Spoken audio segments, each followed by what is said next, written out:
On June 27, 2025, US President Donald Trump stopped all trade negotiations with Canada. He described Canada's new 3% digital services tax as a direct attack on American tech companies. Now, this move has sparked tensions, and here's why it matters. First, let's look at the companies most affected by this tax. Amazon, Google, Meta, Apple, Uber, and Airbnb top this list. Amazon faces taxes on its online marketplace and advertising revenue.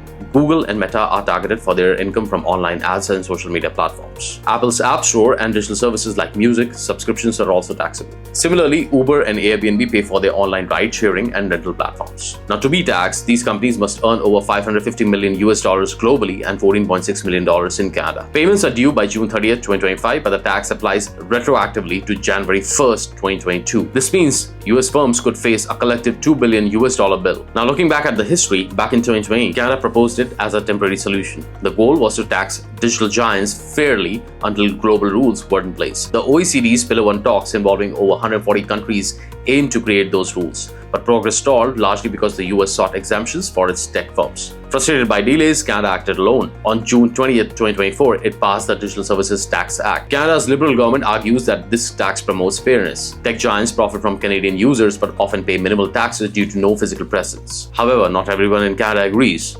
Ontario Premier Doug Ford and Canadian Chamber of Commerce want the tax paused.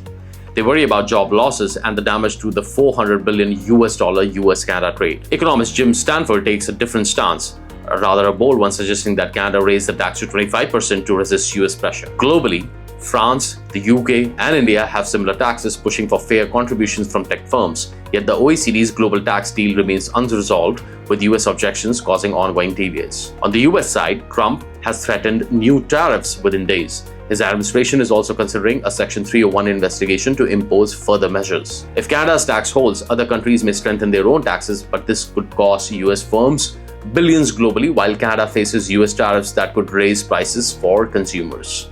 So does this tax advance fairness, or is it risking a trade conflict? What do you think?